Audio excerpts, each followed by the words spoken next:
বিএনপির বুট বাড়াইতো। ও ভাই, এই বিএনপি আমি জ্বালার যদি বেইমানি করতে আওয়ামী লীগ করতে আমার রাখার দরকার নাই। তাইলে আমরা রাজনীতি, আমরা জিয়াউর রহমানের আদেশের মানুষ না। সময় আসছে, মানুষের সবাই জানুন যে এই মানুষের টিকায় রাখছে কি, আমি মুখে বললে হবে না, সবার জানা।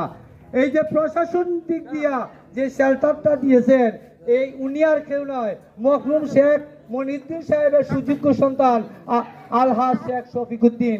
থানা প্রশাসন এই যে এই প্রশাসন কি শেল্টার গুনটা দিয়েছে আমি জানি, সিরাজ মিয়া জানে, অ্যাডভোকেট সাজ্জাদ ভাই জানে।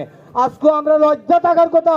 আজ আগামীতে যদি আমরা মানুষের বাচ্চা হয়ে থাকি যে আওয়ামী লীগকে আমাদের সাথে সংযুক্ত করতে দেব না, আর আওয়ামী লীগকে যারা আনবেন তারা অরিজিনাল নাস্তিক।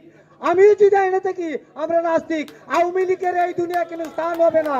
আর আপনারা আজকে ওয়াদাবদ্ধ হোক, আগামীতে এখনো বিএনপি ক্ষমতা